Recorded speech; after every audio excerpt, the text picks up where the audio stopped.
Pronto, estamos ao vivo. Ok. Boa noite a todas, todes e todos os presentes. Agradecemos aos que aqui se encontram para partilhar de mais um momento de discussão e resistência no rol das atividades empreendidas pelo projeto de extensão O Herme Vai à Escola. Hoje, em parceria com o primeiro ciclo de atividades do Grupo de Pesquisa, Formação, Memória e Políticas Educacionais, liderado pela professora doutora Maria de Gleuma de Andrade. Desenvolveremos essa live, que tem como tema Estratégias da Privatização da Educação Pública no Brasil, com a professora doutora Tereza Adrião. Agradecemos ao coletivo de bolsistas voluntários e aos professores que fazem o Herme Vai à Escola, aos professores e bolsistas que compõem o FORMEP e a Faculdade de Educação da UERN pelo apoio na realização e divulgação desse evento. As lives transmitidas no nosso canal do YouTube contam com certificação e fazem parte de uma série de ações conjuntas que se articulam em torno da formação no campo da política e gestão da educação, formação do leitor, educação infantil e das relações entre trabalho e educação. Para esta live, é importante que os ouvintes se inscrevam até às 22 horas no site que disponibilizaremos aqui abaixo e também no chat do YouTube. Dando prosseguimento ao nosso trabalho, quero também agradecer à professora Tereza Adrião por prontamente ter aceitado o nosso convite e nos dar a honra da sua presença. A professora Tereza possui graduação em Pedagogia, mestrado em Educação e doutorado em Educação pela Universidade de São Paulo, a USP, é livre docente pela Unicamp, é professora colaboradora e pesquisadora do Programa de Pós-Graduação da Unicamp e professora visitante da UNEMAT. Desenvolve pesquisas na área de política educacional, com ênfase em gestão e financiamento da educação básica, incluindo estudos sobre privatização. Publicou diversos livros e artigos sobre os temas de investigação. Coordena o Grupo de Estudos e Pesquisas em Políticas Educacionais, o GREP, da Unicamp, e a Rede Latino-Americana e Africana de Pesquisadores em Privatização da Educação, a RELAP.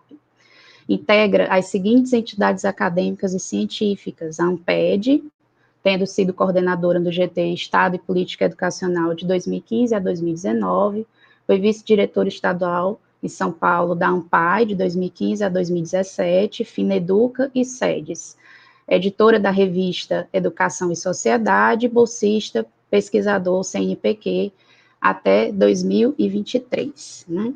Feita a devida apresentação, eu passo a palavra para a professora Tereza Adrião. Boa noite, professora, seja bem-vinda. Boa noite, Yasmin, boa noite, Anderson, boa noite às pessoas que estão nos ouvindo aí nesse comecinho de noite de sexta-feira, né? Ultimamente as nossas noites, dias, madrugadas têm sido em casa, né? A forma de interação que mais que temos utilizado com mais frequência é justamente a relação via telinha, né? Então, agradeço fortemente esse encontro, Yasmin, e espero que a gente tenha aí um tempo de boa conversa, apesar do tema ser difícil, né? Bom, eu começo aqui também feliz porque consegui ouvir algumas palavras da homenagem à professora Janete Azevedo, né, no evento da ANPED Nordeste. A Janete é pesquisadora referência para todas as gerações, né, a minha, a de vocês, que é a mais recente, e ela com aquela energia nos reanima, né? Então, reenergizada pelas palavras da Janete, vamos aqui conversar sobre os processos e as formas de privatização da educação. Bem, como Yasmin falou, eu coordeno um grupo de pesquisa que há muito tempo, né, e junto com outros grupos de pesquisa, um grupo coordenado pela professora Vera Peroni, pela professora Maria Vieira, pela professora Regina Sestari, enfim. A gente, junto ou de forma articulada ou separadamente, temos investigado há bastante tempo as formas pelas quais a educação básica, o nosso campo de investigação e o meu campo de investigação é a educação básica, vem sendo as formas pelas quais a privatização da educação básica vem acontecendo no Brasil e em outros contextos, né? Eu vou aqui pedir para vocês disponibilizarem para quem nos escuta e nos assiste o link para uma pesquisa aqui, obrigada, o link da Relap e o link de uma pesquisa que está em desenvolvimento agora, né, pelo GREP, uma pesquisa financiada pela FAPESP, e que, de certa maneira, informa algumas coisas que eu vou tratar aqui com vocês. Essa pesquisa ela é integrada por pesquisadores da UFPB, da Universidade de Campina Grande, da Universidade Federal de Uberlândia, deixa eu ver se não estou esquecendo ninguém, da Universidade do Mato Grosso, da UFPR, da USP, da Unesp e da Unicamp, né? Então, e respectivos orientandos, enfim, um grupo grande que tenta aí entender e tentar pensar de forma coletiva e aprofundada, a partir de situações e de dados empíricos, as maneiras pelas quais a educação básica pública vem sendo transferida para a esfera, para o setor privado. E aí eu já entro com a primeira preocupação da nossa, dessa conversa, né, desse diálogo de hoje, que é caracterizar, conceituar o sentido atribuído à educação, à privatização, que eu adoto nos trabalhos, né? Então, a conversa, o nosso diálogo aqui, a minha apresentação, ela vai tentar abordar quatro temas, né? Primeiro, apresentar o que eu entendo por privatização, porque a partir desse conceito, né, desse enquadramento teórico, é que me é possível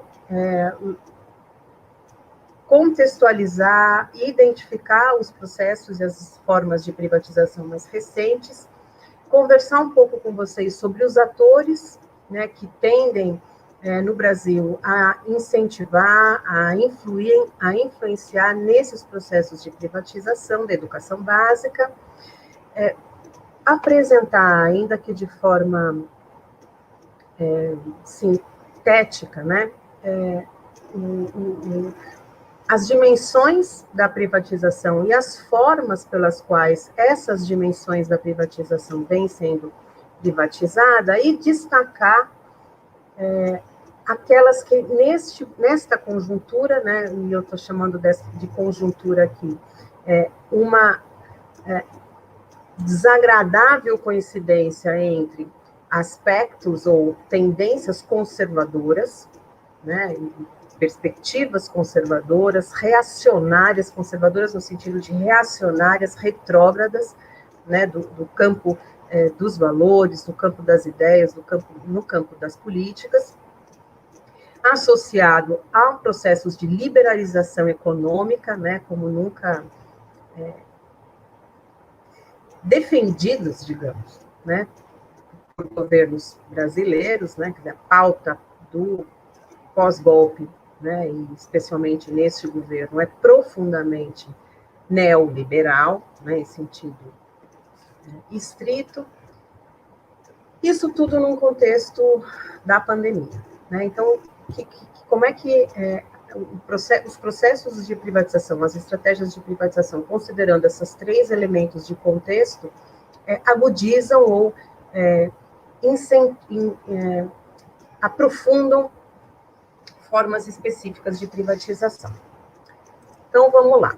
Primeiro, o sentido que eu trabalho, né, o sentido que eu adoto para caracterizar e identificar as formas de privatização, ele se pauta em trabalhos especialmente de um trabalho, né, de dois autores americanos. Um desses autores hoje é responsável, ele é o presidente, né, digamos assim, de uma organização da organização de um centro de estudos, digamos, norte-americano, que estuda a privatização da educação. O nome dele é Henri Levin.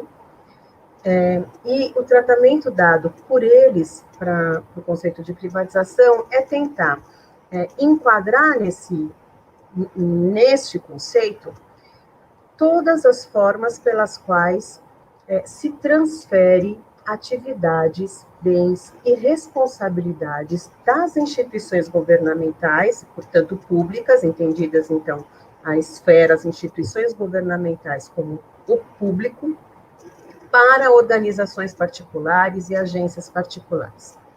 E aí, nesse sentido, o processo de privatização ele não se limita aos mecanismos de mercantilização da educação ou aos mecanismos de aprofundamento da subordinação da educação pública à lógica mercantil ou a interesses de atores privados. Ele envolve, por exemplo, e essa é uma das formas que eu vou destacar nessa apresentação, um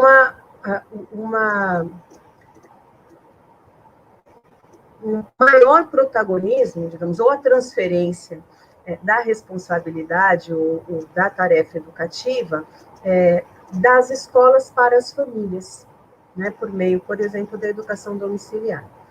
Então, a primeira coisa é isso. Quer dizer, a privatização é um conceito guarda-chuva que tenta levar em conta e abarcar todas as estratégias e formas pelas quais a educação pública, estatal, digamos, no sentido construído nos marcos dos estados, dos direitos, dos estados de direito e do direito à educação para o setor privado, seja ele atores privados, agentes privados ou sujeitos individuais, né?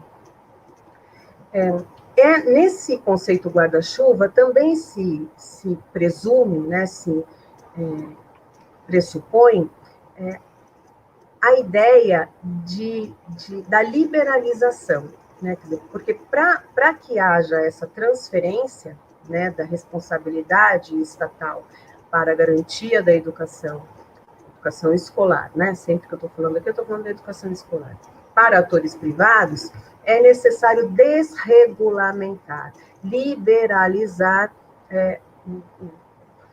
a educação ofertada, né? Então, normalmente, os processos de privatização pressupõem a liberalização, a flexibilização dos regulamentos instituídos pelos governos, os regulamentos que versam sobre funcionamento das escolas, repasse de fundos públicos, né, currículos. Pressupõe também os mecanismos de mercantilização, né? E, nesse sentido, associado à criação, à ampliação de novos mercados no campo da educação como alternativas, né, à atuação do Estado, né, às tarefas, às atribuições, às responsabilidades que até então ou eram atribuídas pelo Estado ou deixam de ser atribuídas ao Estado, né, já destinam-se, passam a ser atribuídas ao setor privado, a atores privados de maneira geral.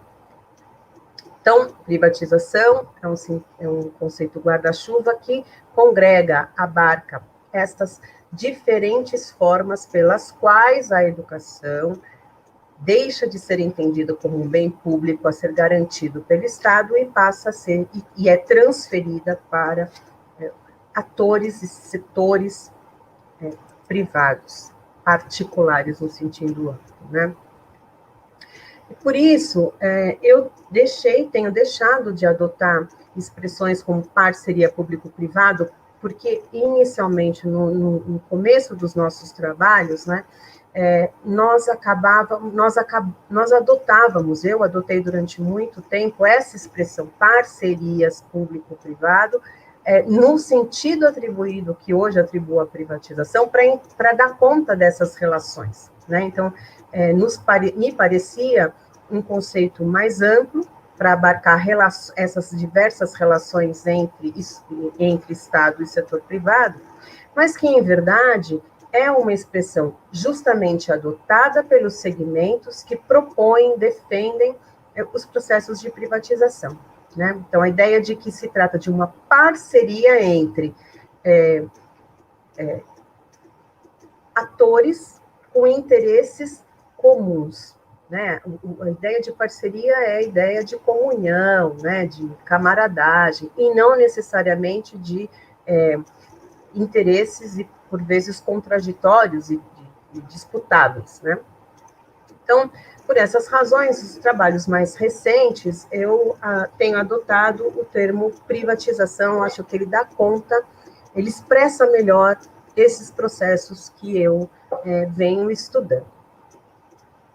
Bem, um outro elemento importante para a gente considerar aqui na nossa chave de análise é que os processos de privatização que hoje, né, globalmente são identificados, analisados por diferentes e importantes autores, diferentes e importantes organizações da sociedade civil, e é pauta, né, de ativistas que lutam pelo direito à educação no mundo, né, sindicatos, redes, né, como a Campanha Nacional pelo Direito à Educação, a Campanha Latino-Americana pelo Direito à Educação, entidades acadêmicas e científicas como as nossas, né, a ANPED, o SEDES, a ANPAE, a FINEDUCA, enfim.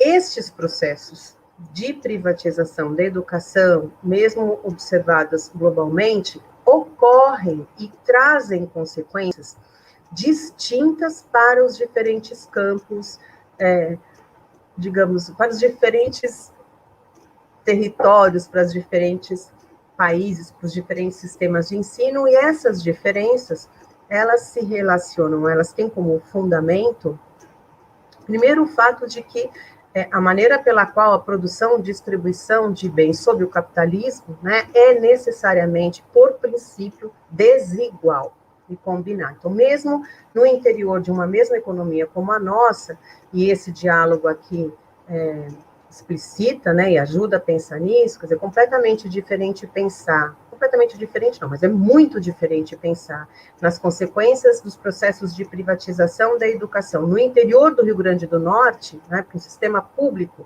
no interior do Rio Grande do Norte, no município do Rio Grande do Norte, e pensar esse mesmo processo aqui para a capital paulista, né, de São Paulo.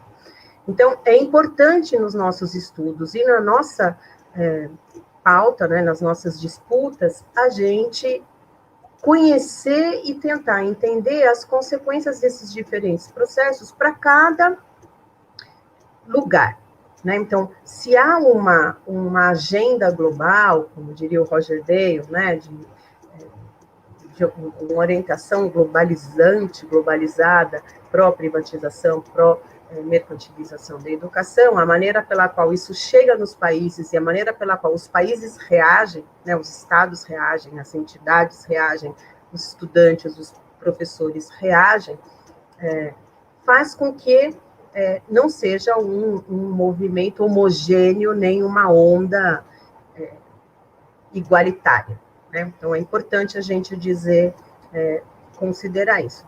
De maneira que os processos de privatização, por exemplo, nos países de capitalismo central, já incidem sobre uma oferta educacional universalizada e já assegurada. Já esses processos nos países mais pobres ou nas regiões mais pobres tendem a inaugurar a oferta da educação básica, né, obrigatória, já subordinada aos interesses das corporações, né, já monitoradas por corporações globais. E aqui agora no momento desse ensino remoto globalmente instituído, chama ainda mais a nossa atenção e nos coloca outras pautas importantes para a gente continuar colocando e pensando, estudando e garantindo a educação, especialmente na sua etapa obrigatória, educação básica, como um direito humano, como um bem público. né? Bem, e no caso brasileiro, a privatização da educação, ela pode, nesse sentido amplo, né, ela pode interromper um processo de universalização, um processo de ampliação do direito que teve início com a Constituição de 88, né, e que para o qual o dever do Estado, a presença do Estado, foi fundamental. Então, um parênteses, que a gente não vai conseguir falar sobre isso, mas agora... Bom, vou continuar, depois eu faço isso. Bom, nesse contexto, né, levando em conta essa ideia de privatização, né, o fato de que os processos de privatização eles se materializam, como diria o professor Luiz Dourado, distintamente, de forma diferenciada, é necessário que a gente considere, para o entendimento desses processos no Brasil, esta articulação, já inicialmente por mim indicada, entre o conservadorismo, a liberalização econômica e a pandemia. Em relação a esta articulação, né, esta tríade, eu queria destacar, em primeiro lugar,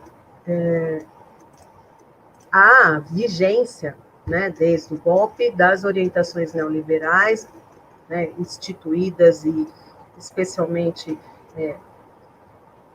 cravadas, né, no nosso cotidiano, né, na nossa vida, pela vigência da Emenda Constitucional 95, né, e aí convido vocês, eu vou colocar já o link aqui para divulgar,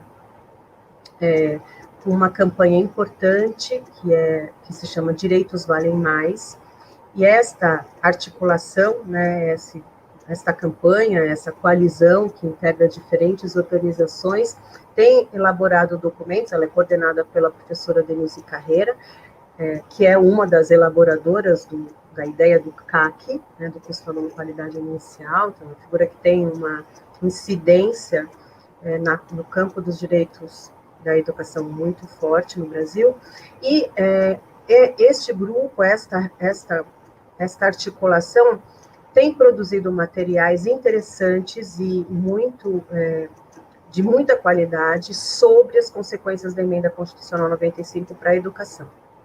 Né? E aí eu destaco o material produzido em muitas mãos, mas falo aqui do professor Pedro Rossi, daqui da Universidade de Campinas, do Instituto de Economia da Universidade de Campinas, que tem discutido muito e participado e se colocado à disposição, especialmente dos educadores, participou de uns encontros nossos aqui da Amped, do GT5, para falar sobre as consequências da Emenda Constitucional 95 para a realização da educação, né? Bom, então, as orientações neoliberais, pelo menos do ponto de vista do discurso, elas estão vigentes, né? Esse governo é um governo claramente pró-desregulamentação, liberalização e privatista, né, da educação. E, além de tudo,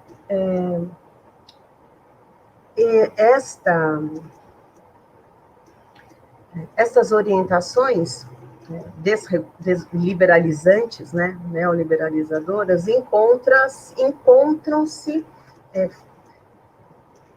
ou articulam-se com demandas conservadoras. Né? Então, a esse respeito, e diretamente relacionado ao nosso tema aqui da privatização, eu gostaria de chamar a atenção para uma alteração recente, né, na verdade de 2019, do texto da LDB, dos artigos 19 e 20 da LDB, e que permitem, a depender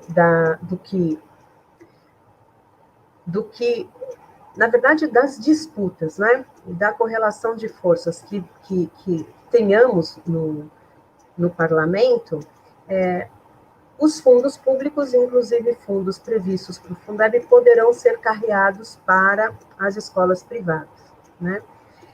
E por que que a gente chama atenção para esse problema? Essa alteração, ela decorreu da Lei 13.868, né, de 2019, foi aprovada sem nenhum questionamento pelo Congresso Nacional, né? E o que ela faz? Ela muda o artigo 19, original da LDB, e, segundo essa nova relação, as instituições de ensino dos diferentes níveis, então, da educação infantil ao ensino superior, passam a enquadrar-se em 3 categorias.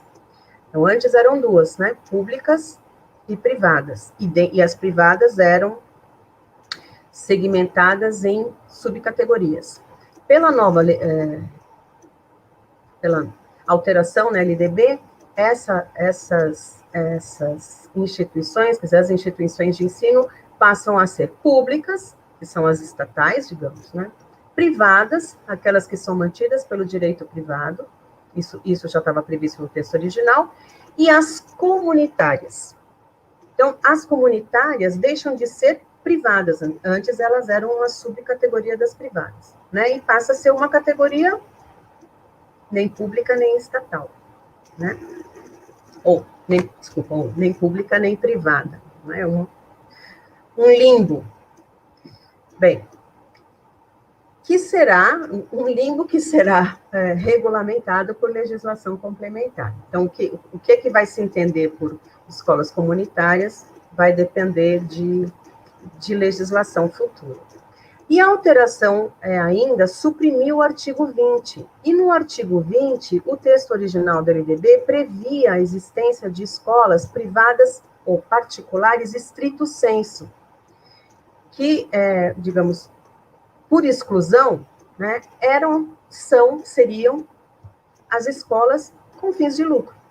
Que no Brasil, né, vocês sabemos todos, em cada esquina tem uma escolinha. Bom, estas escolas com fins, a ideia da existência de uma escola particular que não seja nem confessional, nem comunitária, e que não tenha o selo de filantropia, né, que não seja filantrópica, não está mais prevista no texto da LDB, né? Então, aí uma desregulamentação, né, uma flexibilização do entendimento, do enquadramento jurídico, né, dos tipos de instituição de ensino, e mais ainda, esse novo texto, essas alterações no texto da LDB, abrem a possibilidade, porque prevê isso, para que as escolas privadas e as comunitárias possam ser classificadas como confessionais e ainda possam ser certificadas como filantrópicas, né? Então, as privadas, e aí o sentido de privada, antes, né, as privadas particulares no sentido estrito, não poderiam ser certificadas como filantrópicas. E agora, a depender do tipo de regulamentação que venha a ocorrer, sim, poderão, né? O selo de filantropia poderá ser destinado a uma escola particular, sentido estrito, porque juridicamente ela deixou de ser pensada como tal. Bom, essa desregulamentação, ela serve, nesta conjuntura, a 2 propósitos. Ao propósito original, que foi a pressão que o parlamento recebeu das igrejas, né, e do empresariado da educação, antes da pandemia, para permitir, digamos, facilitar o repasse de fundos públicos. Agora, na pandemia, isso se aprofunda, né, porque muitas escolas privadas, especialmente as menores, as escolas, essas escolas de bairro, né, as escolinhas, elas sofreram o impacto da retirada, né, dos estudantes, do empobrecimento das famílias durante a pandemia, a perda dos empregos, etc. E recorreram, por meio dos seus sindicatos ou por meio de pressão junto aos executivos locais, né, aos prefeitos, pressão nas câmaras municipais e tal, recorreram ao socorro dos fundos públicos, né? Teve numa reunião aqui, estou tentando localizar, deixa eu ver se eu acho aqui. Vamos ver. Acho que por volta de outubro, não, desculpem, em agosto, citando um exemplo aqui de São Paulo, quer dizer, o presidente do sindicato dos estabelecimentos de ensino do estado de São Paulo, quer dizer, considerando que aqui estão escolas de todas as naipes, né, escolas extremamente elitizadas e escolas menores, enfim, fez um apelo dizendo que, se não for disponibilizado recursos públicos para o funcionamento, para a manutenção, das escolas privadas, haverá um desemprego muito grande e, por outro lado, vai onerar os sistemas públicos de ensino, porque as vagas, as crianças, os adolescentes voltarão de onde nunca deveriam ter saído, que são os sistemas públicos, né? E aí as respostas locais, né, que os municípios vêm dando a esta demanda, se a gente tiver tempo, a gente conversa sobre isso, mas é muito preocupante. Soma-se essa pressão do empresariado, dono de escolas particulares, à pressão dos setores conservadores, capitaneados por esse governo, né? Claro, por quem apoia o governo e pelo próprio governo federal, mas, assim, reforçado por segmentos ou pelas igrejas, né? Tanto católicas quanto evangélicas. E aí eu destaco uma iniciativa que teve lugar durante a Assembleia Geral da OEA, né, agora em 20 de outubro, da qual o Brasil foi signatário, foi uma iniciativa proposta pela Bolívia. Quem assinou essa iniciativa foi justamente o governo do Chile, o governo dos Estados Unidos e o governo brasileiro, e a proposta é autorizar, né, quer dizer, ela vem no sentido da privatização da educação, nesse sentido mais amplo, que é garantir, quer dizer, autorizar os pais a exigir que as escolas, todas elas, e os professores, subordinem-se à educação religiosa das suas respectivas famílias, né? Então, quer dizer, e diretamente relacionada a essa subordinação, né, da educação pública, digamos, aos desejos e às opções religiosas e morais das diferentes famílias e segmentos das famílias, vem uma pressão pelo financiamento das escolhas escolares destas famílias, né? Então, num evento organizado aqui em São Paulo por segmentos evangélicos e católicos, né, com a presença do presidente Jair Bolsonaro e da Damares, reivindicou-se, né, esses segmentos reivindicou-se que o artigo 213 da Constituição fosse entendido de uma forma mais ampla, né, e acionaram, na verdade, o artigo 213, que diz que os recursos públicos serão destinados às escolas públicas, podendo ser dirigidos às escolas comunitárias. Lembra que a LDB agora prevê que comunitária está em aberto, né? Confessionais ou filantrópicas, e prevê também a destinação de recursos públicos para o pagamento de bolsas de estudo para ensino fundamental e médio na forma da lei, para quem não tiver, comprovar que não tenha recurso para pagar a escola, quando tiver ausência de vagas em estabelecimento próximos à sua casa, enfim. Mas, claro, ficando o poder público obrigado a investir prioritariamente na expansão da sua rede local.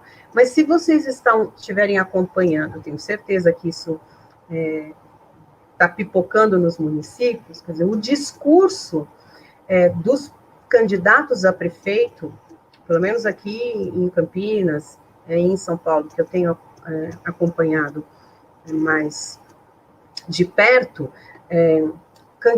de candidatos a prefeitos alinhados com essa perspectiva conservadora e neoliberal, é a introdução de mecanismos de transferência de fundos públicos para escolas privadas, né? Bom,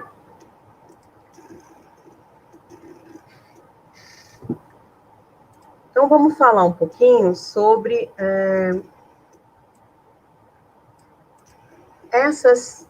nesta conjuntura, então, né, que articula conservadorismo, orientações neoliberais e crise econômica, né, decorrente da pandemia, desemprego e fechamento de escolas particulares, Brasil afora, por exemplo.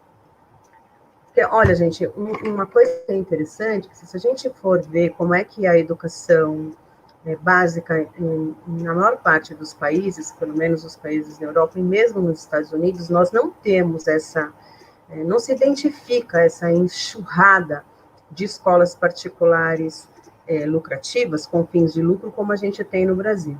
Né? Essa naturalização de que a educação privada pode ser cobrada e que as famílias são estimuladas a matricular os filhos em escolas privadas com fins de lucro. Isso é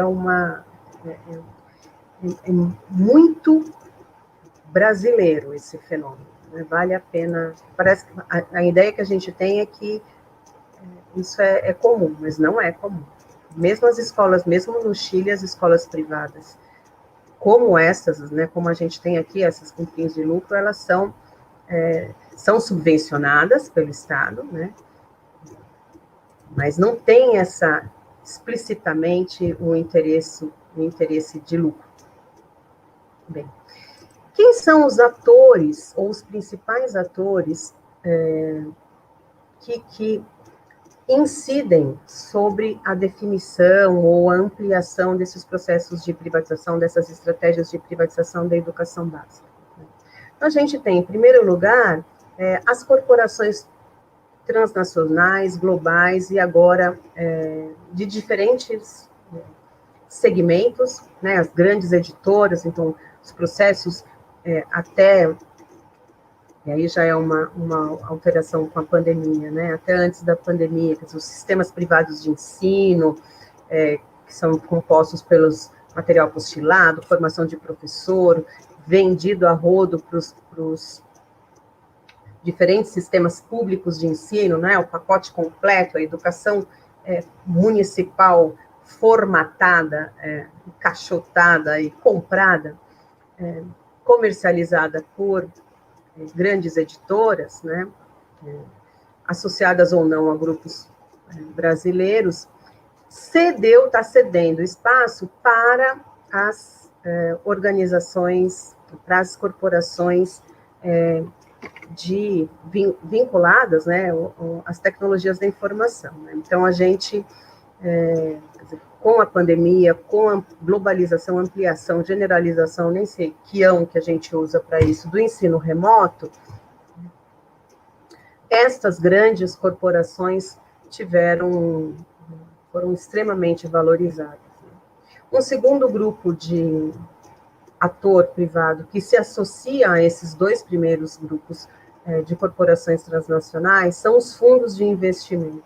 Então, os fundos de investimento, eles potencializam, né, eles capitalizam, eles investem em startups, em pequenas empresas do campo do segmento da educação, e depois estimulam a abertura dessas empresas, quer dizer, promovem a venda de ativos, de ações dessas empresas na Bolsa de Valores, etc., e comercializam, digamos, em âmbito global, segmentos, insumos que integram, que são necessários, digamos, à educação, né, inclusive à educação pública.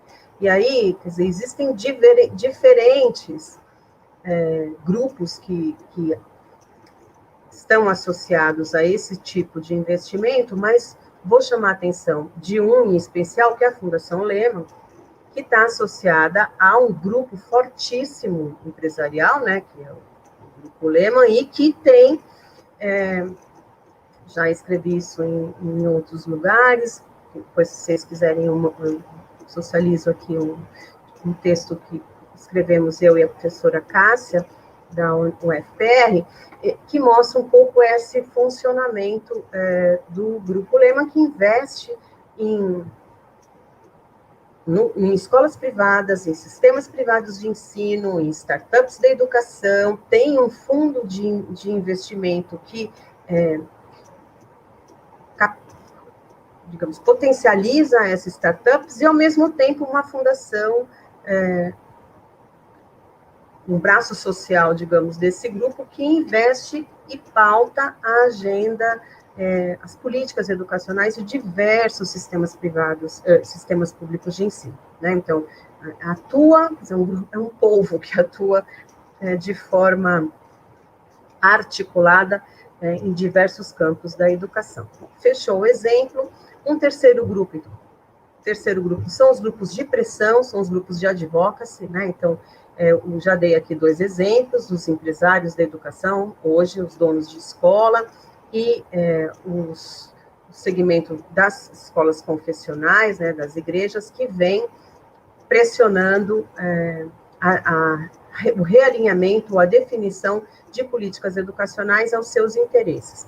Mas neste momento, né? Mas antes da pandemia, quer dizer, um forte grupo articulado e de pressão e de lobby em relação para a definição das políticas e das prioridades educacionais são articulações entre empresários ou de empresários, não necessariamente no campo da educação.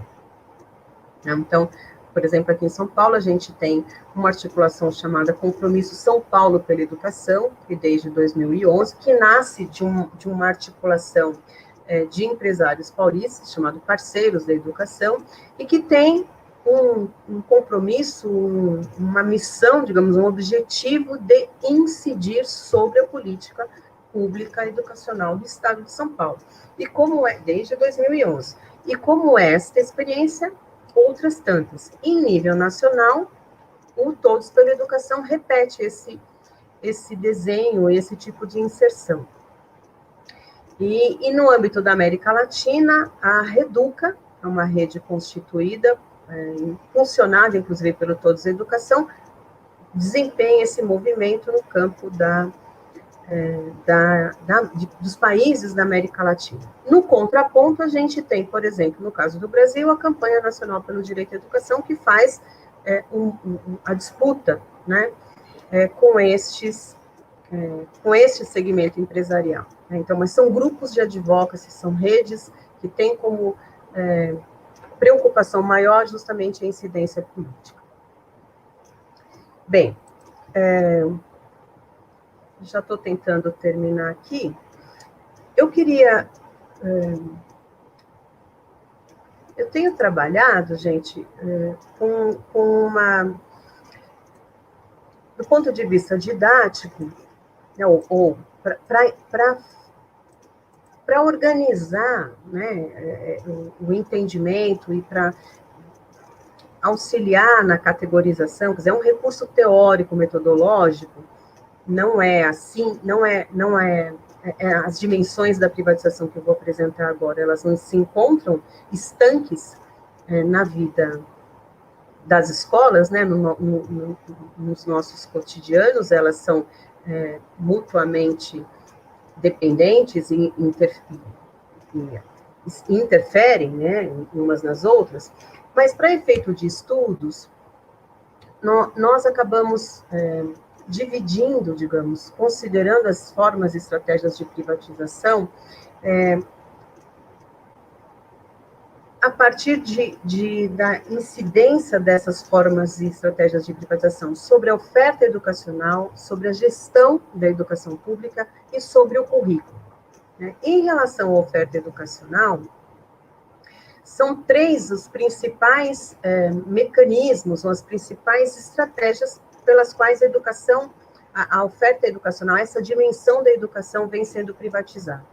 Primeiro, formas pelas quais o financiamento público, o fundo público é destinado às organizações privadas.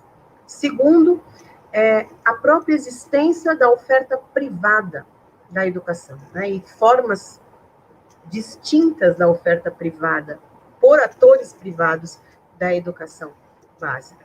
E, por último, a existência de mecanismos de incentivos à escolha parental. E essa ideia de incentivos à escolha, né, de políticas educacionais pautadas na ideia de que cabe às famílias escolherem a educação dos seus filhos e ao Estado custear essa escolha, tem muita relação, está completamente assentada em pressupostos neoliberais e azeitadas por interesses conservadores, né? Em relação à gestão da educação pública, nós temos estratégias de privatização da gestão da escola, né? Estratégias e formas de privatização da gestão do sistema, de um determinado sistema de ensino, quer dizer, então é uma incidência para redes de ensino, e uma outra forma de privatização que a campanha latino-americana pelo direito à educação, em um dos seus estudos, designou de gestão corporativa da educação, e a gente tem tratado dessa forma. E a essa gestão corporativa, por exemplo, se associa essa experiência dos compromissos, dos pactos da educação, que é a presença direta, né, de segmentos empresariais em câmaras, em articulações, em redes, associados ou, às vezes, constituídos como programas públicos governamentais. Né? E, por último, né, a última dimensão diz respeito ao currículo, então, são formas pelas quais os desenhos curriculares, né, as concepções, os projetos, as propostas curriculares ou os insumos curriculares, aqui pensando nas tecnologias educacionais, nos materiais didáticos propriamente dito, nas plataformas, e uma forma que desenvolvida aqui no Brasil, né, os chamados sistemas privados de ensino, que é a própria privatização, quer dizer, a compra de toda a política educacional de uma determinada rede pública de ensino de uma empresa, né? Bom, pensando, então, nessas 3 dimensões da política educativa ou da educação, né? Oferta educacional, gestão da educação pública e do currículo, eu selecionei formas aqui para a gente olhar com mais cuidado nessa conjuntura, relacionadas à privatização da oferta da educação e à privatização dos currículos. Em relação à privatização da oferta da educação, eu queria destacar a ampliação de pressões desses grupos conservadores e de lógicas neoliberais para a ampliação ou para a liberação da educação domiciliar aqui no Brasil, e isso está sendo potencializado pela pandemia, né? Não preciso lembrar que no Brasil a educação é obrigatória, né? Quer dizer, é mandatório. As famílias precisam matricular as crianças na idade escolar obrigatória em escolas, né? Então, o direito à educação pressupõe o direito à frequência à escola. Isso pressupõe a obrigação das famílias e do poder público garantir que essa criança e que esse adolescente em idade de escolaridade obrigatória estejam na escola.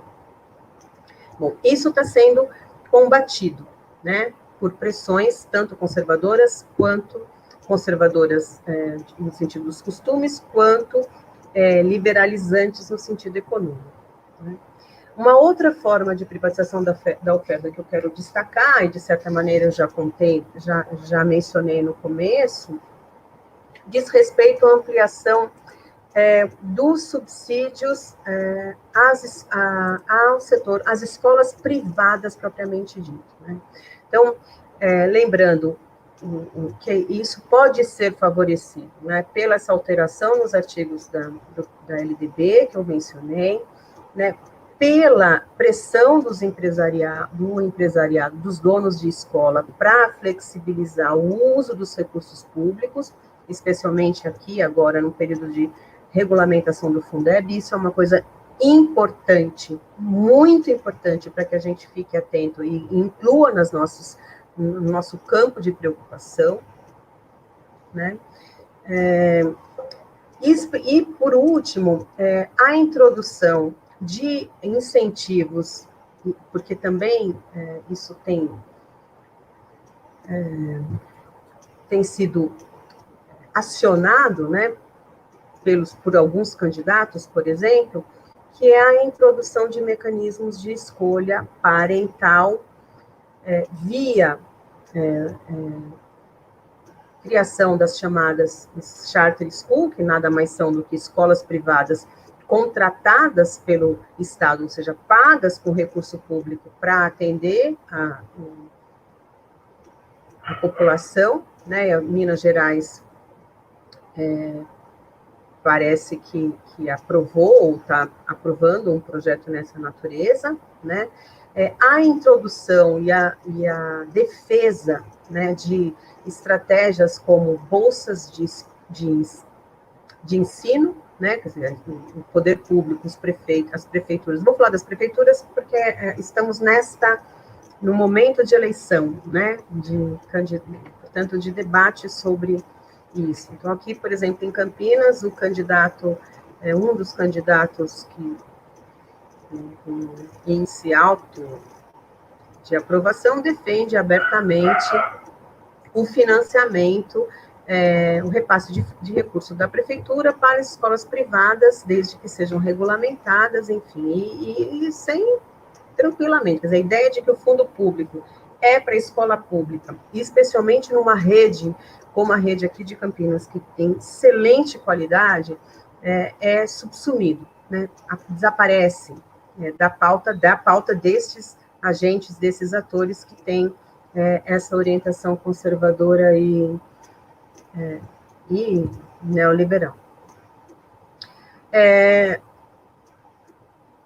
Então, já terminando, né, e caminhando aqui para o encerramento, para que a gente possa conversar sobre um pouquinho, né, de uma forma mais interativa, quer dizer, é importante colocarmos no nosso campo de preocupação, quer dizer, que as estratégias de privatização, elas não se limitam à mercantilização, a formas comerciais, né, de relações ou do segmento educacional, quer dizer, que os fundos públicos carreados para as escolas privadas, ou seja por meio de pagamento de bolsas de ensino, seja, que já está previsto, né, legalmente, seja por meio do aumento de modelos ou formas de contratação, né, então, chamando de charterização, não, é contrato, é escola sob contrato, é escola contratada, né, não vamos dourar a pílula, não vamos dar nome bonitinho para um negócio que não é. É a generalização dos convênios, né, muitos estudos de muita gente tem se debruçado sobre justamente a desigualdade no padrão de atendimento entre escolas conveniadas ou contratadas, pagas com os fundos públicos, e as escolas das redes diretas, né, especialmente na educação infantil. Então, atentar para estas formas de privatização que têm ganhado relevo neste período de pandemia e de agudização de posições conservadoras e neoliberais. E, por último, o fato de que o acesso ao ensino remoto colocou uma demanda muito importante para quem estuda, pesquisa e defende o campo da educação pública, que é a necessidade de se colocar, da gente colocar na nossa agenda de investigação e de ativismo, né, a necessidade de plataformas públicas e comunitárias de produção e divulgação do conhecimento, a necessidade de pensar numa formação e no desenvolvimento de conteúdos educacionais e educativos que, articulados às necessidades das diferentes comunidades, né, isso é respeito ao direito à educação, né, integrando professores das escolas na elaboração desse material, e colocar no nosso campo de preocupação o fato de que a garantia do acesso à internet, né, e a ferramentas de qualidade, o cuidado com os dados privados que hoje, né, as empresas que na verdade dão o suporte para esse movimento de ensino remoto, que é global, que é globalizado. Vocês imaginem o poder que a Google, a Microsoft, enfim, tem hoje, né? Porque as redes de ensino privadas e públicas do mundo, em sua grande maioria, estão subordinadas e submetidas ao que este grupo de corporações se dispõe a nos ofertar, né? Então, ainda, já concluindo, ainda que a oferta do ensino remoto, das ferramentas ou dos mecanismos se dê gratuitamente, sabemos que há interesses fortíssimos por trás dessa gratuidade, e dentre esses interesses, o acesso aos nossos dados, né, e a criação de algoritmos a partir desse mundo de dados que essas empresas hoje são capazes de captar. Bem, agradeço a oportunidade mais uma vez e vamos conversando. Yasmin, espero ter sido clara. O que não foi claro, a gente continua a conversa. Foi muito claro, professor. Eu queria agradecer pela explanação muito cuidadosa do tema, elucidou o contexto, as dimensões em que estão pautados os processos de privatização, né, da educação pública no Brasil. Essa ampliação do setor privado na gestão, oferta e currículo é objeto de pesquisa da professora Tereza já de longa data, né, expressando esse caráter crítico e reflexivo sobre a adoção dessas medidas à educação pública. Então, compreende-se que grandes corporações, né, as organizações têm assumido muitas vezes papel central na condução das políticas educacionais, com ênfase ao que deve ser ensinado e conduzido na trajetória escolar dos estudantes do setor público, né? Esses processos que quase sempre negam ou anulam a participação e diálogo junto à sociedade civil e principalmente junto aos grandes centros de pesquisa universitária desse país, né? Reflexão essa que nós temos que ampliar, como bem colocou a professora, enxergar também nos processos além da pesquisa acadêmica, né, mas também nos programas de governo que hoje estampam as mídias sociais do Brasil em vésperas das eleições, né? O caráter privatista de alguns governos pode nos levar à descaracterização do público e nos distanciar ainda mais de propostas mais democráticas no âmbito da escola. E aí eu me lembro muito da fala do professor Luiz Carlos de Freitas, que participou de uma live aqui conosco, que ele diz, né, enfatiza, é preciso defender uma educação pública de gestão pública, né? Então, a gente vai abrir agora para o debate. Temos aqui algumas perguntas, professora. Eu vou fazer as 3 primeiras que nós recebemos. Deixa eu ver aqui, abrir. Vamos lá. A primeira pergunta é do professor Lucas Vinícius. Ele faz a seguinte questão: como a professora vê a relação entre a implantação da BNCC e a reforma empresarial da educação?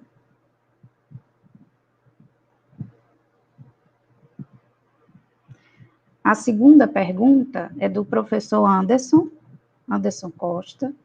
Professora Tereza, você considera que a não regulamentação do Sistema Nacional de Educação abre caminhos para a privatização da educação? A terceira pergunta é do professor Alan Solano, meu colega aqui da faculdade. Obrigada pela presença, professor. Diz o seguinte: Tereza, parabéns pela exposição. A minha questão vai no sentido de indagar sobre quais são as principais tensões do setor privado na educação pública. O que os empresários ganham com isso? Então, a gente fecha esse primeiro bloco e abrimos agora para a resposta.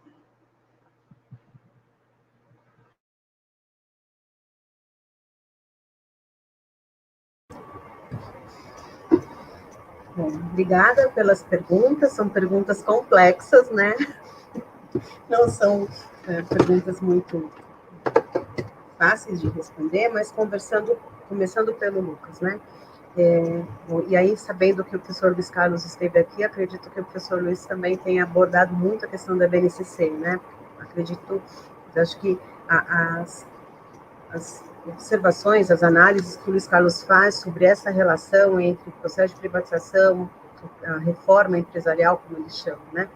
E a BNCC, eu acho que tem pouco o que acrescentar, né? Mas, de qualquer forma, me pautando nos estudos do Luiz Carlos, o desenho da BNCC e as prioridades colocadas ali, né, o sentido que... Eu queria, na verdade, destacar 2 elementos, primeiro, a ideia de que a BNCC se afirma o direito à aprendizagem e quase que em contraposição ao direito à educação, né? E aí, o direito à aprendizagem não necessariamente pressupõe a escola. E a ideia do direito à aprendizagem, em contraposição ao direito à educação, ele apresenta-se, é encontrado em diferentes documentos internacionais de natureza privatista e orquestrado, orientado por corporações globais, e alguns organismos internacionais também, que justamente partem desse pressuposto, né? Quer dizer, no mundo, no momento, não é mais necessário, nem é adequado e nem se justificaria defender o direito à escola, ou o direito à educação como o direito à frequência à escola, mas sim o direito a aprender coisas, e aprender coisas das mais diversas formas, inclusive remotamente. E a BNCC tem um pouco esse desenho, né? É claro que, como todo campo da política, inclusive aí da política educacional, quer dizer, é um campo de disputa e um campo em disputa, né? Então, o que é que vai virar a BNCC, né, dentro do que foi aprovado, né, e o que era pretendido pelo grupo empresarial que tocou a BNCC, e aí destaco de novo a Fundação Lehman, e o que de fato as escolas e os professores vão fazer, eu acho que tem um caminho grande e um caminho que enseja resistência, né? Então, eu queria pensar um pouco e talvez responder nem sei se responder, mas tematizar a preocupação do professor Lucas com esta consideração, né? Primeiro, que há um sentido de esvaziamento da importância da escola, no tipo de orientação curricular que a BNCC se apoiou, né, porque ela não é, esse movimento não é restrito ao Brasil, e segundo, que apesar dos interesses de padronização do conhecimento, de ampliação de mecanismos de controle externo por testagens, que com certeza o Luiz Carlos desenvolveu super na sua apresentação aqui, né? Nem vou falar para não,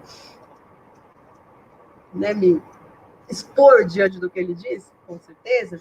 Quer dizer, há uma diferença entre o que foi proposto, o que foi previsto e o que as escolas efetivamente existem, executam e materializam, né? E nessa distância, a gente precisa pôr luz às contradições. Então, primeiro é isso.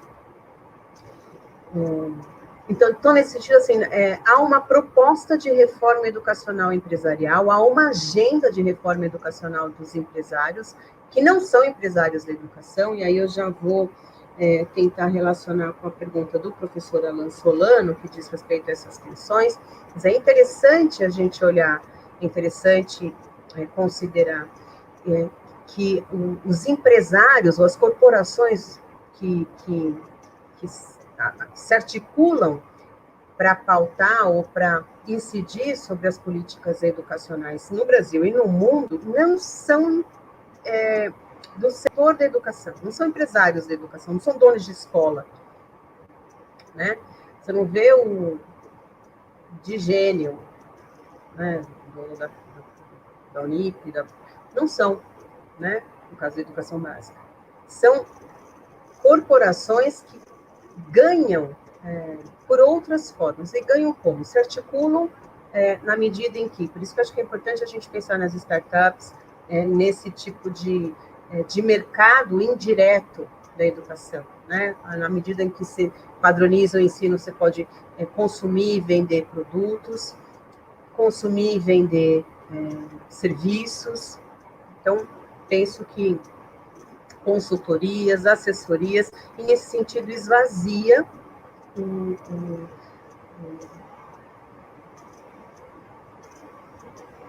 a responsabilidade e a possibilidade do Estado, do staff, do aparato estatal, pensar técnica, política e engajadamente alternativas e políticas educacionais. Então, há uma transferência, e por isso uma privatização, né, da gestão pública, da concepção da política educacional, das esferas governamentais para esses grupos articulados de empresários, que, né, alguns têm incidência global, outros são locais, mas, de qualquer forma, o movimento é o da transferência.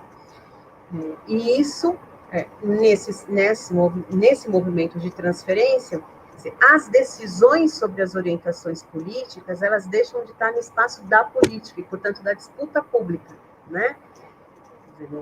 E passa a ser responsabilidade de um grupo privado, de uma articulação, de uma rede, de um pacto, de um compromisso, de um XPTO privado, não subordinado à escolha dos eleitores, ao voto, ao crivo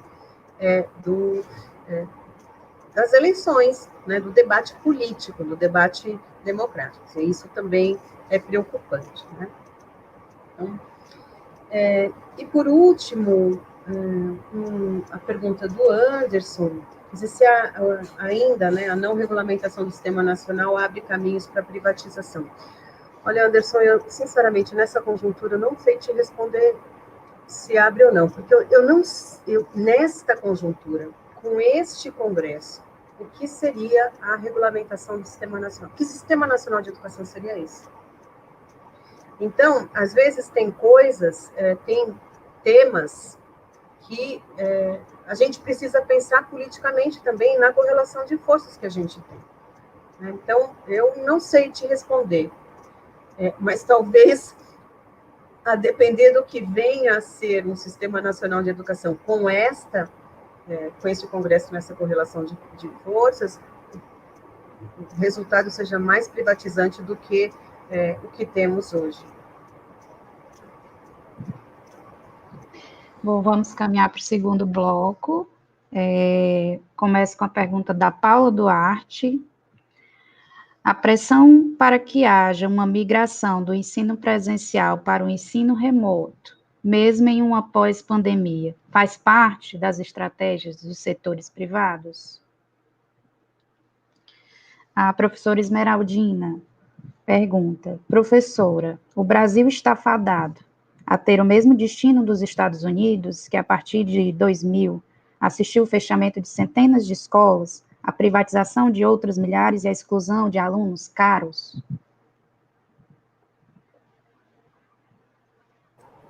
Não me escuta? Agora sim. Você pode repetir, por favor, essa pergunta? Da Esmeraldina? Pronto. Professora, o Brasil está fadado a ter o mesmo destino dos Estados Unidos, que a partir de 2000 assistiu o fechamento de centenas de escolas, a privatização de outras milhares e a exclusão de alunos caros? E a Cida Carneiro, para fechar esse bloco, pergunta: existe algum país nessa situação ou apenas o Brasil? Há saídas, resistências, ou não? Já nada mais poderá ser feito para impedir esta privatização da escola pública? É isso, professora.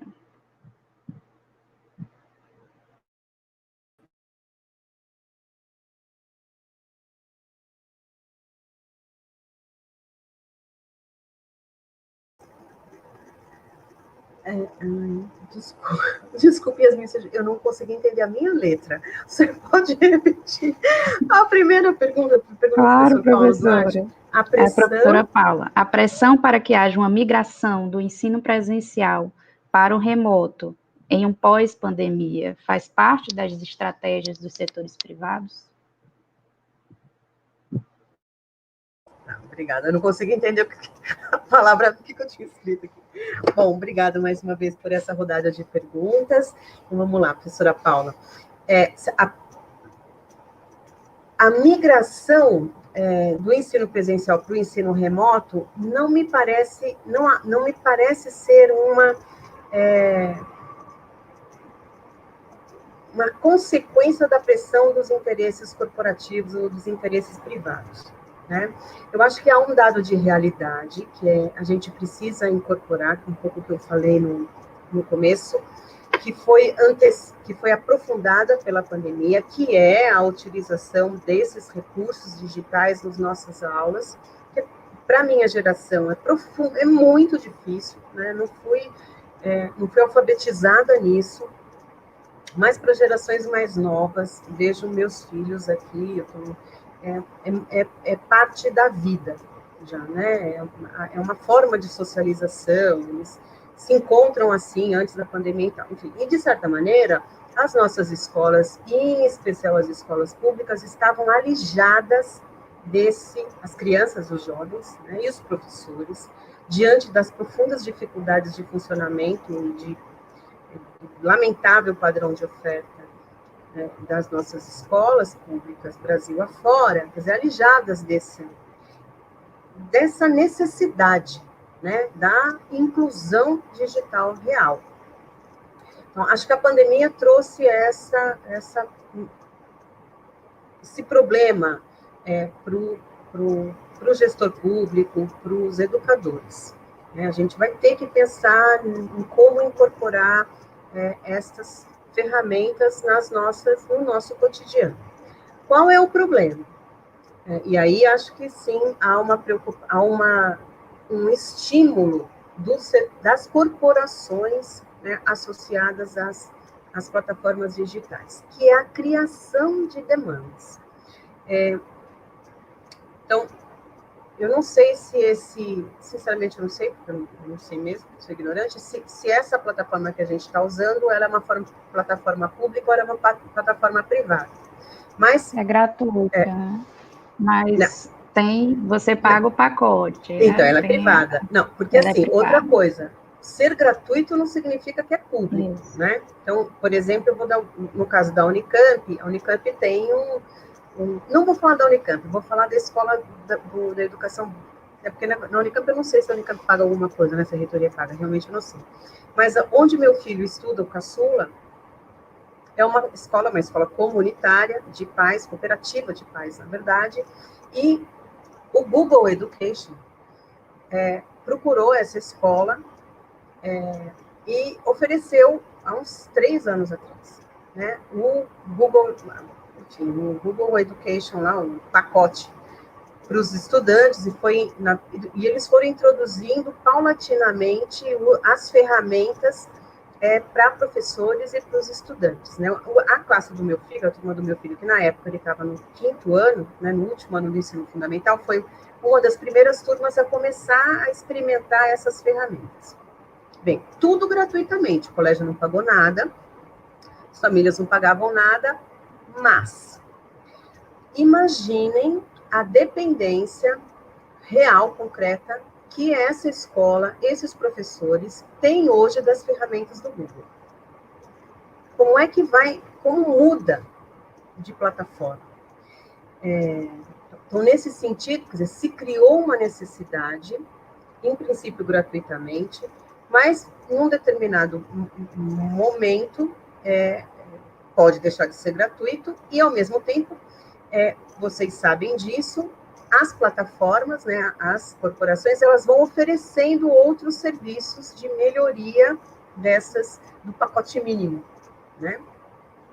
Então, eu tenho um orientando que fez um relato, ele é professor de uma escola privada aqui do interior de São Paulo, de várias, na verdade, e aí ele contou que que quando começou a pandemia, as escolas receberam gratuitamente de uma empresa X um conjunto de ferramentas e de, sei lá, acessos de coisas que os professores podiam usar e os estudantes também para facilitar o ensino remoto. Eis que, em setembro, este acordo gratuito foi encerrado. E, a partir de então, algumas das ferramentas que as escolas, os professores e os estudantes já tinham incorporado na sua rotina passaram a ser pagos.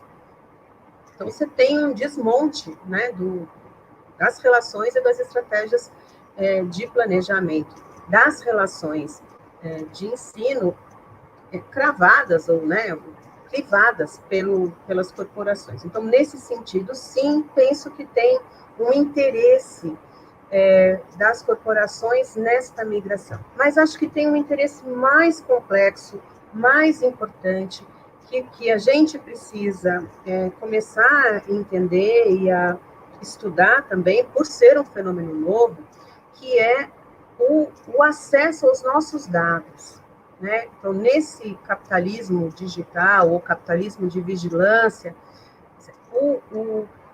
e cada vez mais a generalização da tal internet das coisas, da inteligência artificial, quer dizer, ter dados é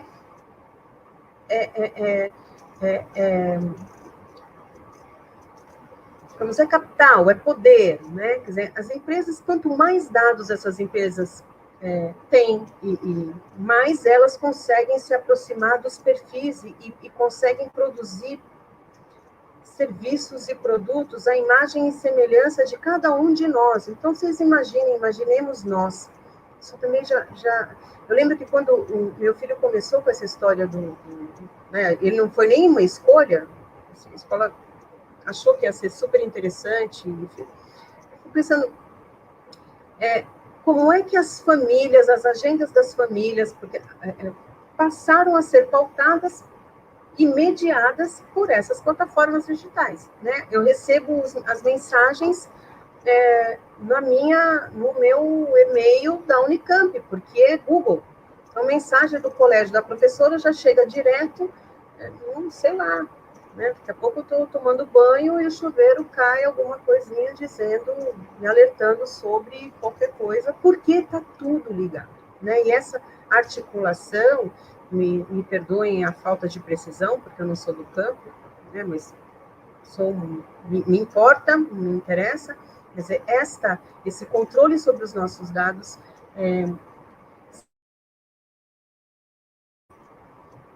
bem. A segunda é a pergunta da professora Esmeraldina, se o Brasil está fadado a ser os Estados Unidos. Ai, Robson, não sei, espero que não, mas vamos lá.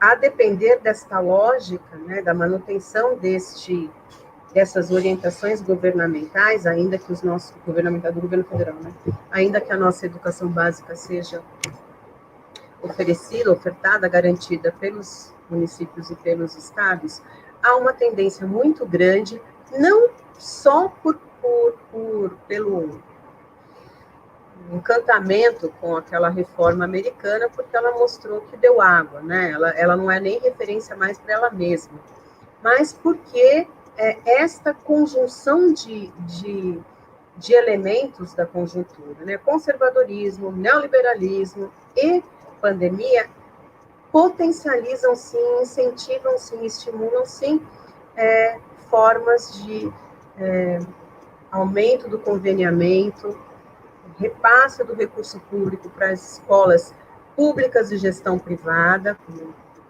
tem acontecido em vários municípios, né? Enfim, acho que temos que tomar cuidados. E, por fim, se vocês, a preocupação da professora, né, que é a exclusão dos alunos caros dos sistemas de ensino, é um problema, né, e aí não vai dar tempo da gente conversar, mas acho que é um problema importante, especialmente para esse diálogo, né, com as escolas, que é o recente decreto da educação inclusiva, que não é inclusiva, do governo federal, né, que também entra nesta cesta de mecanismos e estratégias de exclusão, né, via aumento dos processos de privatização, porque o reforço, né, das escolas especiais para os deficientes. Vamos caminhando para o encerramento da questão do tempo aqui. Sim, eu sim. Vou fazer as últimas perguntas e a professora fecha com okay. Respostas e considerações finais. Eu agradeço, né, de antemão, porque a professora está na correria, uma rotina também, todos nós, né, na verdade, sim, muito agitada de trabalho. Então, vamos lá. Tem uma pergunta aqui que, na verdade, é um pedido, né, quais os referenciais teóricos que a professora indicaria para quem começou a enveredar nesse campo de estudos, que é da Arlene. A segunda pergunta é da Edinalva: o que é que de fato, então, significa a privatização das escolas? E aí eu queria encerrar também com uma questão, que se a professora observa que com a introdução forte, né, das políticas de avaliação, essa ampliação dos sistemas de avaliação externas, né, no Brasil, elas possibilitaram o aumento, né, dessa privatização no setor público de ensino.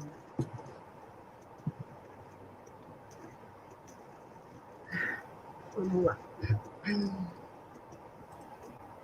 Bom, primeiro, em relação às referências, eu coloquei aqui também um link. A gente tem, na página do GREP, nós temos um conjunto de produções nossas, né, sobre a temática da privatização, e que, por sua vez, remetem aos outros referenciais, né? Então, já faço o convite para vocês conhecerem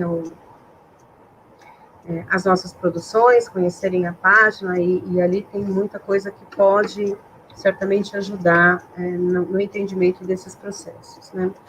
Bom, o que é exatamente a privatização das escolas? Bom, como eu tentei alinhavar, apresentar aqui de uma forma geral, quer dizer, não existe uma única forma, né? Existem formas pelas quais a escola pública é privatizada e formas pelas quais a educação é privatizada, né? Quando a educação deixa de ser ofertada pela escola pública e passa a ser ou ofertada pela família ou por uma escola privada, ela foi privatizada, ainda que continue existindo escolas públicas, né? Então, a escola pública pode ser privatizada quando o seu currículo é gerido, pensado, orquestrado e pautado por atores privados, corporações, né, empresas ou não, quando os seus professores são selecionados, contratados e às vezes até remunerados por empresas privadas ou por fundações, enfim, tem muitas formas pelas quais a educação e a escola podem ser privatizadas. E quando a sua gestão também, por exemplo, é transferida para uma organização privada fazer em substituição a um coletivo, a um conselho de escola, a um dirigente selecionado por educadores ou mesmo concursados. Por fim, se as políticas, pergunta da Yasmin, se as políticas de avaliação externa incentivaram, né, potencializaram os processos de privatização. Ainda que não haja uma correlação direta, né, porque avaliações externas não censitárias são importantes, né? Não é o problema da avaliação externa em si, mas como ela acontece, mas como ela vem acontecendo, como ela tem acontecido no Brasil, sim, induz, estimula os processos de privatização, porque estimula, de um lado, os processos de padronização da educação, de padronização do conhecimento, e essa padronização da educação e do conhecimento, por sua vez, vem sendo ofertado por meio dos sistemas privados de ensino, né, de pacotes, de currículos formatados, vendidos ou elaborados por atores privados, sem a participação dos professores, sem a participação dos estudantes, enfim, sem o envolvimento da comunidade escolar. Então, eu queria terminar reafirmando, né, o tempo foi pouco, o tema é muito complexo, mais uma vez faço o convite para vocês conhecerem as nossas produções, né, se vocês entrarem lá no site do GREV, tem um estudo que é uma pesquisa ainda em andamento, mas que já traz informações sobre cada um dos estados, né, sobre os principais atores, sobre os programas categorizados por dimensão da privatização, enfim, faço, de fato, o convite para que vocês conheçam. Agradeço muito essa oportunidade, né, reafirmo a importância da gente defender recurso público para a escola pública, estatal e de gestão pública e democrática, né, como bem lembrou o professor Luiz Carlos, e que a gente atente, né, para essas eleições municipais aí que estão se aproximando, para a escolha dos nossos prefeitos e dos nossos vereadores em articulação, né, com uma pauta, com um programa comprometido com a defesa da escola pública e da escola como um direito humano. É isso, mais uma vez agradeço a oportunidade, quem sabe um dia vá ao vivo e a cores conhecer vocês. Sim, com certeza. Bom, eu queria agradecer também à professora Tereza por ter aceito, né, novamente, queria agradecer por ter aceito o convite, estar aqui. A gente sabe que a rotina agora está bem complicada, né, de trabalho, de ensino remoto, enfim, então eu agradeço muitíssimo a disponibilidade e o brinde, né, que nos dá nessa aula, né, de pesquisa sobre o campo da privatização. Então, caminhando agora para o encerramento da nossa live, eu quero lembrar a todos, né, que preencham o link de inscrição, tá, que foi disponibilizado aí no chat do YouTube, para solicitar os certificados de participação na palestra, tá? Eu acredito que para encerrar, novamente lembrar, né, que esse capital pandêmico, né, como diz o Ricardo Antunes, ele ampliou muito, né, a participação, tem ampliado fortemente a participação desse setor privado na educação pública brasileira, é algo que merece nossa reflexão, nosso debate, que vai se estender também às nossas escolhas políticas agora nas eleições, como bem colocou a professora Tereza, e que nós precisamos resistir e também confiar, né, na resistência do professor, que acredita nos movimentos internos da escola, com reforço naqueles que preferem construir outros processos pedagógicos em prol de uma educação emancipadora. No mais, é só gratidão por essa participação, muita honra, né, dividir, ainda que virtualmente, esse espaço, né, de reflexão e discussão sobre o tema, e dar uma boa noite a todos que estiveram e se mantiveram aqui presentes na live, e até uma próxima. Tchauzinho.